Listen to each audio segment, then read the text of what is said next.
আসসালামু আলাইকুম ওয়া রাহমাতুল্লাহ। আলহামদুলিল্লাহি রাব্বিল আলামিন ওয়াসসালাতু ওয়াসসালামু আলা রাসূলিহিল কারীম ওয়া আলা আলিহি ওয়া সাহবিহি ওয়া আহলি বাইতি আজমাইন। বাংলাদেশ জামাত ইসলামী ঐতিহ্যবাহী খুলনা জেলার খান জাহান আলী প্রশাসনিক থানার উদ্যোগে আয়োজিত আজকের এই কর্মী সম্মেলনের সম্মানিত সভাপতি, সম্মানিত বিশেষ অতিথি, খুলনাবাসীর প্রিয় নেতা, ফুলতলা ডুমুরিয়ার মানুষের আপনজন, সাবেক সংসদ সদস্য,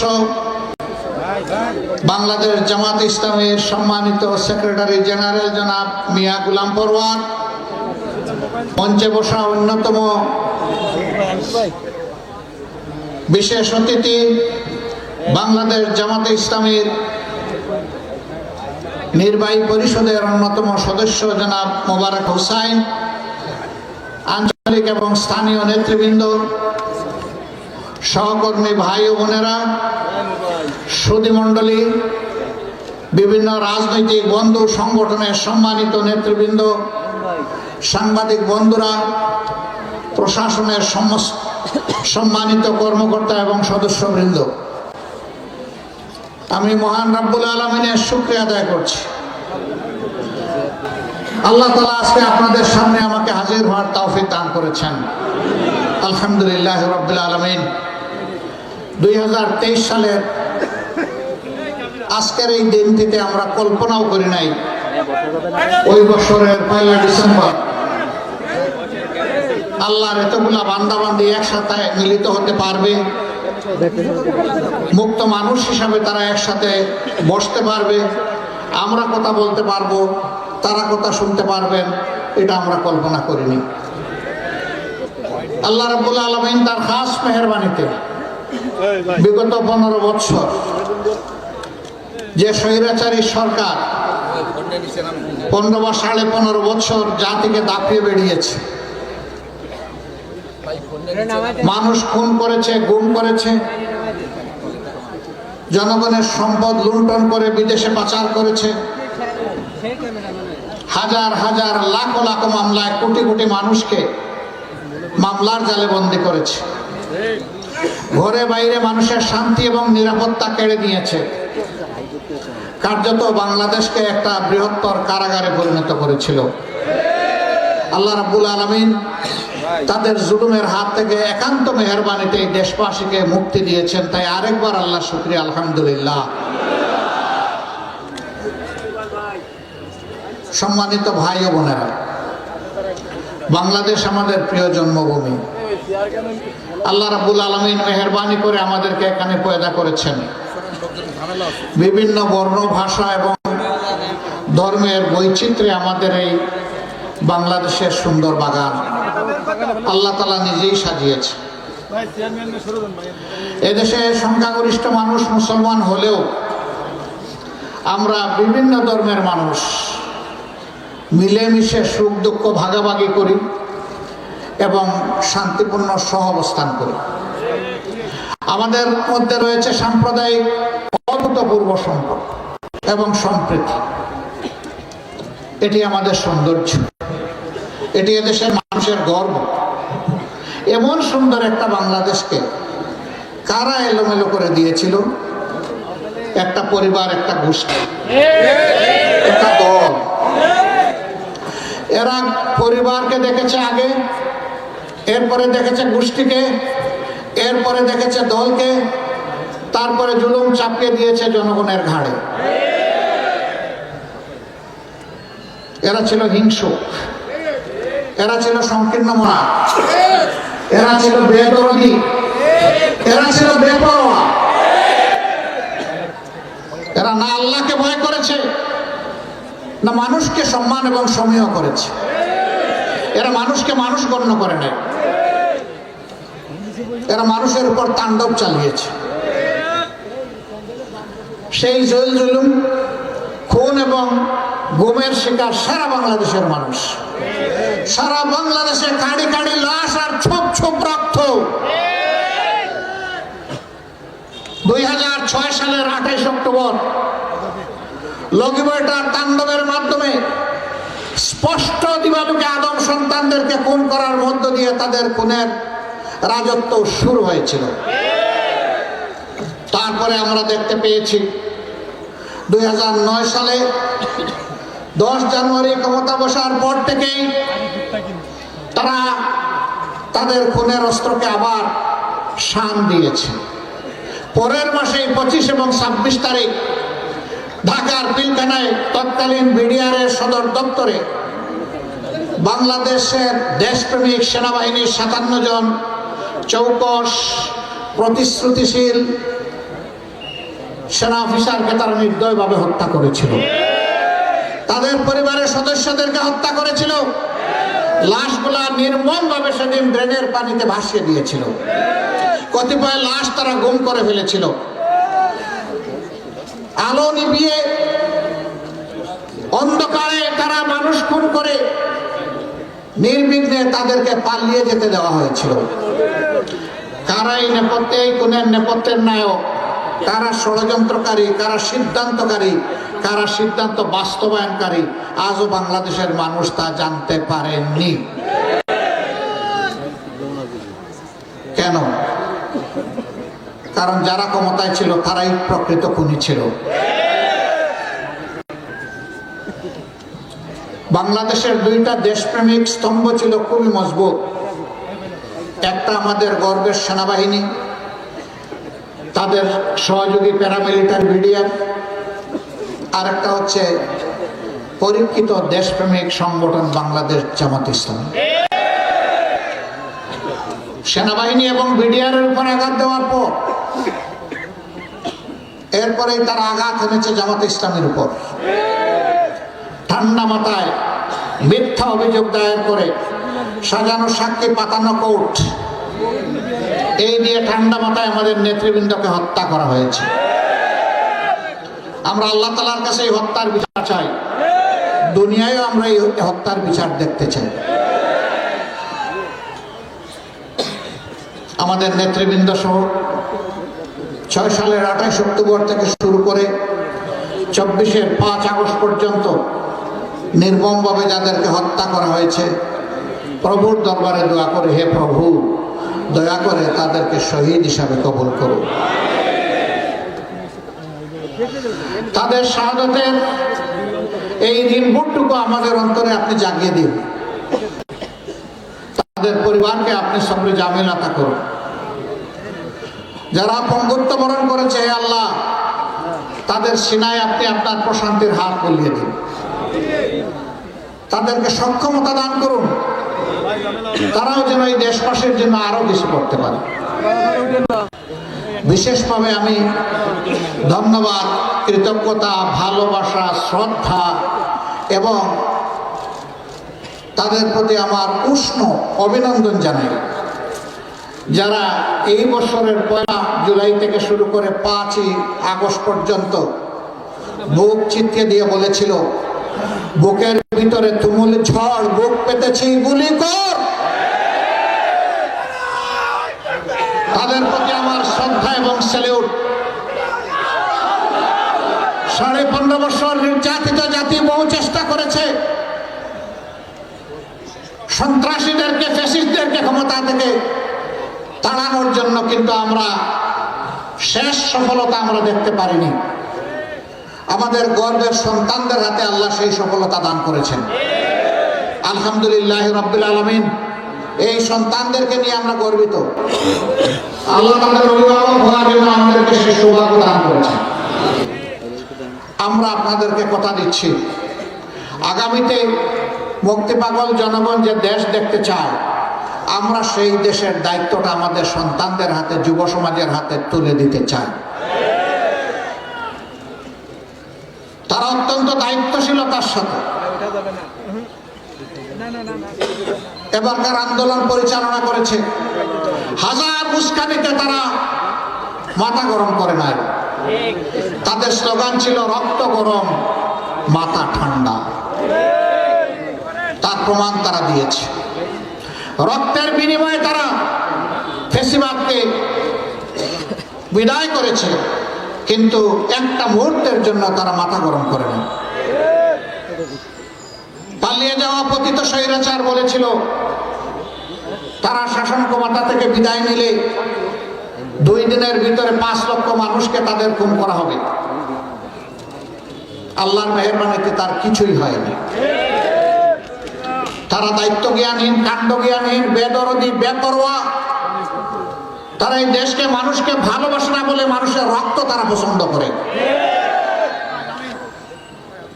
কিন্তু এই দেশে যারা জন্ম নিয়ে এই দেশকে ভালোবাসে, তাদের কাছে মানুষের জীবন, সম্পদ, ইজ্জত সবকিছু হচ্ছে আমানত এবং নিরাপদ। আমাদের দায়িত্বশীল গর্বিত জাতি বিশ্বের বুকে 5 আগস্ট এবং পরবর্তীতে তার প্রমাণ রেখেছে। দেশবাসীকে অভিনন্দন। আমরা 5 তারিখে দেশবাসীকে আহ্বান জানিয়েছিলাম, শান্ত থাকুন, ধৈর্য ধরুন, প্রিয় দেশকে ভালোবাসুন। আলহামদুলিল্লাহ, সারা বাংলাদেশে বড় কোনো অঘটন ঘটে নাই। ছিটাফোটা যা ঘটেছে তার জন্য আমরা লজ্জিত, একেবারেই স্বল্প। ওঠাও না ঘটলে আরো ভালো। দেশবাসী প্রমাণ করেছে আমরা এই দেশকে ভালোবাসি। এদেশ আমাদের দেশ, এদেশ আমাদের বাপ দাদার দেশ, এদের আমাদের সন্তানদের দেশ, এবং আমাদের সন্তানদের জন্য আমরা একটা নিরাপদ আবাসভূমির দেশ চাই। আমাদের সন্তানদের আরেকটা স্লোগান ছিল, উই ওয়ান্ট জাস্টিস। আমরা ন্যায় বিচার চাই, আমরা বৈষম্য চাই না। তাই তারা তাদের প্ল্যাটফর্মের নাম দিয়েছিল বৈষম্য বিরোধী ছাত্র আন্দোলন। তাদের এই স্বপ্ন আমাদেরকে বাস্তবায়ন করতে হবে। এই স্বপ্নের কোনো ভিন্নতা আমরা দেখতে চাই না। আমরা আমাদের সহকর্মীদেরকে অনুরোধ করেছিলাম, এদেশের মাটি আমাদের প্রিয় মাটি, এদেশের মানুষ আমাদের প্রিয় মানুষ। সুতরাং বুকে যতই দুঃখ, ব্যথা, বেদনা থাকুক, আমাদের হাত যেন কারো জীবন, সম্পদ এবং ইজ্জতের উপরে না পড়ে। মহান প্রভুর শুকরিয়া, বাংলাদেশের 56,000 বর্গমাইল জুড়ে ছোট্ট এই দেশটির কোনো 1 ইঞ্চি জায়গা থেকেও আমাদের কোনো ভাইয়ের বিরুদ্ধে কোনো অভিযোগ নেই। এটি আমাদের কৃতিত্ব নয়, যে আল্লাহ তাআলা আমাদেরকে সঠিক বুঝ দিয়েছিলেন, এটা সেই আল্লাহ তাআলার কৃতিত্ব। আরেকবার আল্লাহ শুকরিয়া, আলহামদুলিল্লাহ। এই বিজয়ের পর আমরা বলেছিলাম উল্লাস নয়, যে আল্লাহ আমাদেরকে এই বিজয় উপহার দিয়েছেন, সেজদায় পড়ুন, চোখের পানি দিয়ে সেই আল্লাহ শুকরিয়া আদায় করুন। বলেছিলাম রোজা রাখুন, রোজার মাধ্যমে আল্লাহ শুকরিয়া আদায় করুন। বলেছিলাম গরিবের পাশে দাঁড়ান, একটু সাদকা করে, তার মাধ্যমে আল্লাহ শুকরিয়া আদায় করুন। আল্লাহ তাআলা এই নিজাম আমাদেরকে শিক্ষা দিয়েছেন সূরা নসরে, ফাসাব্বিহ বিহামদি রাব্বিকা ওয়াস্তাগফির। এমন বিজয়, এমন সুসংবাদ, এমন সুদিন যদি তোমাদের কখনো আসে, তোমাদের দায়িত্ব হচ্ছে আল্লাহ তাআলার পবিত্রতা ঘোষণা করা, তার প্রশংসা করা, এবং এই কাজ করতে গিয়ে মানুষ হিসেবে তোমাদের যে ভুল ত্রুটি হয়েছে তার জন্য আল্লাহর কাছে ক্ষমা চাওয়া। আমরা মহান রবের কাছে ক্ষমা চাই। মানুষ আমরা, ভুল এবং ত্রুটি দুটোই আমাদের হয়। আল্লাহ যেন তার নিজ দয়া গুণে গফুরুর রাহিম নামের খাতিরে আমাদেরকে ক্ষমা করে দেয়। বন্ধুগণ, স্বৈরাচার তো স্বৈরাচারী গোনা করবো, আমরা কি করবো? আমরাও কি জাতির সাথে সেই একই ব্যবহার করব? কি একই ব্যবহার করব? হ্যাঁ, এই জাতির একটা আশার ঠিকানা আমাদেরকে প্রস্তুত করে দিতে হবে। আমরা কি করতে চাই? আমাদের সন্তানদের এই স্লোগানকে সম্মান জানিয়ে আমরা সামাজিক ন্যায় বিচার কায়েম করতে চাই। আমরা ঘুষ মুক্ত, দুর্নীতি মুক্ত একটা সমাজ গড়তে চাই। বাংলার জমিনে আমরা কোনো চাঁদাবাজ এবং দখলদার দেখতে চাই না। আমরা দেখতে চাই আমাদের ছেলে হোক, মেয়ে হোক, ঘর থেকে বের হবে নিঃসংকোচে শিক্ষা নেওয়ার জন্য, আবার মা বাবার বুকে ফিরে আসবে নিঃসংকোচে স্বস্তির সাথে। আমরা এই সামাজিক নিরাপত্তা নিশ্চিত করতে চাই। আমরা চাই আমাদের মেয়েরা, বোনেরা, মায়েরা তারা ঘরে নিরাপদ থাকবেন, তারা রাস্তায় নিরাপদ থাকবেন, তারা কর্মস্থলে নিরাপদ থাকবেন, তারা মর্যাদা এবং নিরাপত্তার সাথে সমাজ গঠনে, দেশের উন্নয়নে তারা ভূমিকা রাখবেন। আমরা এমন একটি সমাজ চাই যেই সমাজে উঁচু নিচুতে বিশাল ব্যবধান থাকবে না। আজকে আপনাদের প্রিয় মানুষ, প্রিয় নেতা অধ্যাপক মিয়া গোলাম পরওয়ার তিনি বলে গেলেন এখানে অনেকগুলো মিল বন্ধ হয়ে গিয়েছে, সরকারি 26টা মিলের সবগুলো বন্ধ, এখানেও 5টা মিল ছিল বন্ধ। সেই বন্ধ মিলের কর্মকর্তারা সরকারের বেতন নিয়মিত পেলেও গরিব শ্রমিকেরা তাদের পাওনাটুকু পাচ্ছেন না। আমরা এই বৈষম্য দেখতে চাই না। সরকারের সামর্থ্য না থাকলে জনগণকে বলবে, তাহলে কর্মকর্তা যারা তারা তো সামর্থ্যবান মানুষ, তাদেরকে দিতে আমাদের কোনো আপত্তি নেই, কিন্তু আমার গরিব ভাই বোনদেরকে কেন বঞ্চিত করতে হবে? যদি ওনাদেরকে দেন তাহলে এদেরকেও দিতে হবে, এবং এর জন্য তাদেরকে যেন দাঁড়ে দাঁড়ে কাঙ্গাল হয়ে কারো করুণার জন্য করতে না হয়, তাদের পাওনা যেন সম্মানের সাথে তাদের হাতে তুলে দেওয়া হয়। এখানে বিল ডাকাতিয়ার কথা বলেছেন, দীর্ঘদিনের জলাবদ্ধতা মানুষকে ভোগাচ্ছে। কৃষক মাঠে ফসল ফলাবে, তাকে মাঠটা তো তার হাতে আমার তুলে দিতে হবে, এইটা তুলে দেওয়ার দায়িত্ব হচ্ছে সরকারের। সেই মাঠে সবুজ ফসল ফলাবে আমার কৃষক। এই জন্য কৃষিতে বিপ্লব আনার জন্য এগ্রো ইন্ডাস্ট্রিতে এই দেশে সর্বোচ্চ গুরুত্ব দিতে হবে। এটি হবে গুরুত্বের 1 নম্বর খাত। কারণ এদেশে যারা মানুষ কিছু অবলম্বন করে বাঁচে, তাদের শতকরা 72% হচ্ছে কৃষক অথবা কৃষক নির্ভর। কৃষিকে হত্যা করে দেশ বাঁচবে না। কৃষক বাঁচলে দেশ বাঁচবে, শ্রমিক বাঁচলে দেশ বাঁচবে। অতএব কৃষক এবং শ্রমিককে বাঁচানোর জন্য যা করা দরকার সেইটা করতে হবে। আমরা এমন একটা বাংলাদেশ চাই, আমরা পরনির্ভরশীল একটা বাংলাদেশ চাই না, যে বিদেশ থেকে পেঁয়াজ, রসুন, আদা, হলুদ, মরিচ না আসলে আমার দেশে চুলায় আগুন জ্বলবে না, এমন বাংলাদেশ আমরা চাই না। আমরা চাই আমাদের কৃষকের হাতকে কর্মীর হাতে শক্তিশালী করতে। সেই শক্তিশালী হাত দিয়ে আল্লাহ যেন জাতির প্রয়োজন পূরণের জন্য সমস্ত কিছু এখানে উৎপাদন করার ব্যাপারে আল্লাহর আসমান থেকে তিনি যেন বারাকা পাঠান, এমন একটি দেশ আমরা চাই। একজন গরিবের সন্তান জন্ম নেওয়ার পরে রাষ্ট্রের দায়িত্ব হচ্ছে জন্ম থেকে বেড়ে ওঠা পর্যন্ত তাকে গড়ে তোলা, তার অসুখ বিসুখ হলে চিকিৎসা দেওয়া, স্কুলে মাদ্রাসার সময় হলে তাকে সেখানে শিক্ষার ব্যবস্থা করে দেওয়া, তাকে তিলে তিলে যোগ্য নাগরিক হিসেবে গড়ে তোলা, সেও যাতে আগামী দিনে অবদান রাখতে পারে, সে যেন তার পরিবারের দুঃখ গুছাতে পারে এবং দেশের উন্নয়নে অবদান রাখতে পারে। কিন্তু আজকে তাদের দিকে কেউ ফিরে তাকায় না। তারা অসুখ বিসুখে পড়লে একটু চিকিৎসার ব্যবস্থা তাদের হয় না, কষ্ট নিয়ে কাতরা। শিশু বয়সে অন্যান্যরা স্কুলে যায়, তখন তাদের শিশুরা অসহায়ের মতো তাকিয়ে থাকে। এরপরে তারা শিক্ষার আলো থেকে বঞ্চিত হয়ে কেউ কেউ অন্ধকার জগতে ঢুকে পড়ে, সমাজের শান্তিকে উলট পালট করে দেয়। এই জন্য ওরা দায়ী নয়, এই সমাজ দায়ী। যে সমাজ তাদেরকে তাদের অধিকার দেয়নি, এই দায় এই সমাজকে নিতে হবে। আমরা এই সমস্ত বৈষম্য সমাজটাকে দূর করতে চাই। সর্বোপরি আমরা একটা মর্যাদাশীল বাংলাদেশ,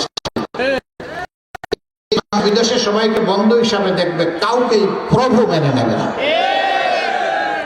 আল্লাহ ছাড়া কারো কাছে মাথা নত করবে না। যেদিকে হাত পড়াবো সেই দিকে বন্ধুর হাত পেতে চাইবো, কোন আগ্রাসী হাত আমরা দেখতে চাই না।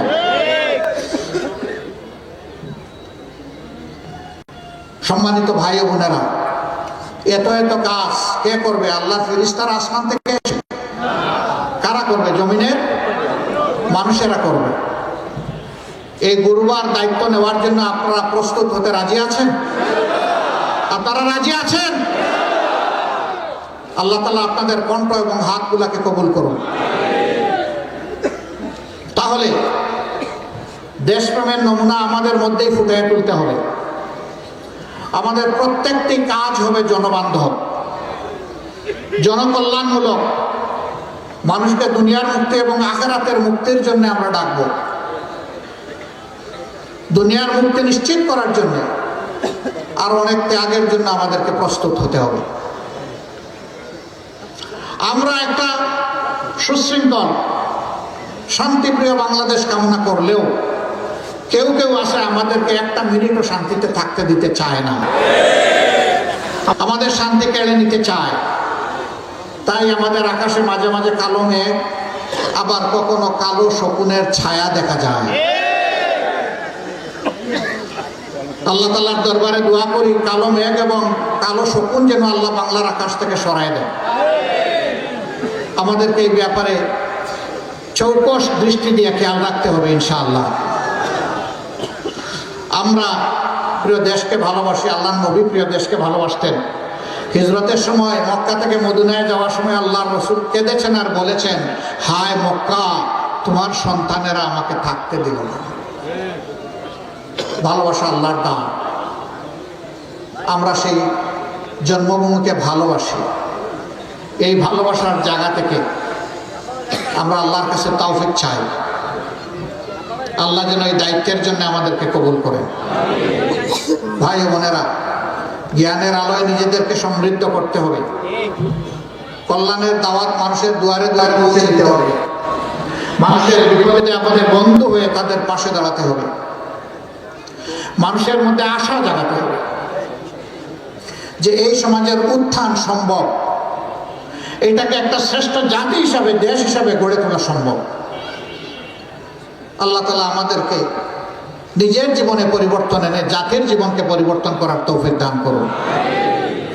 সাংবাদিক বন্ধুরা এখানে এসেছেন, অত্যন্ত শ্রদ্ধা এবং বিনয়ের সাথে বলতে চাই, আপনাদের ভালো লাগে হুবহু আমাদের বক্তব্যটা দেবেন। আমাদের বক্তব্যের নামে আপনাদের কোনো বক্তব্য আমাদের উপর ছাপাবেন না। গতকাল সাতক্ষীরায় আমার উপরে জুলুম করা হয়েছে একটা মিডিয়া থেকে। আমি ঢাকায় গিয়ে তাদের কর্মকর্তাদের সাথে বসবো। আমরা কি অপরাধ করেছিলাম? তাদের কি ক্ষতি করেছিলাম? আমাদের নামে কেন তারা এই অপবাদ দিলেন? মিডিয়াকে আমি স্যালিউট জানাই। আপনাদের দায়িত্ব হচ্ছে কালোকে কালো, সাদাকে সাদা বলা। আমার মধ্যে কোনো কালো থাকে আমাকে ছাড় দেবেন না, কিন্তু আমার সাদা পোশাক কেউ কালো করবেন না।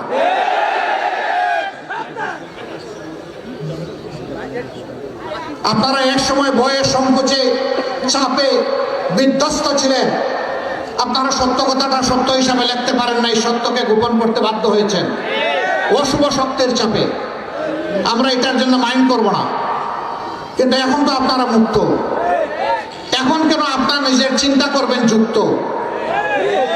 আপনার চিন্তা আপনি বলুন, আমার মুখে বলতে চান কেন? শুধু আমার কথা বলছি না, কোন মানুষের কথাকে মেলাফাইট করা উচিত নয়, টুইস্ট করা উচিত নয়, বিকৃত করা উচিত নয়, জাতিকে বিভ্রান্ত করা উচিত নয়। মিডিয়া অত্যন্ত দায়িত্বশীলতার সাথে এখন তারা কাজ করছেন। দেশপ্রেম তাদেরও আছে, এই দেশ তাদের, আমাদের সবার। যারা এই দায়িত্ব নিয়ে স্বচ্ছতার সাথে কাজ করছেন, আমি তাদেরকে স্যালুট জানাই। আপনাদের পাশে আমরা আছি। এটা আমার বিপক্ষে গেলেও আপনার পাশে আমি থাকবো, যদি জিনিসটা ন্যায়সঙ্গত হয়, সত্য হয়। প্রিয় দেশবাসী, একটা ভালো সমাজ যারা গড়তে চাইবে, সমালোচনা এবং যন্ত্রণা তাদেরকে পিছ ছাড়বে না, এটাও আমরা বুঝি।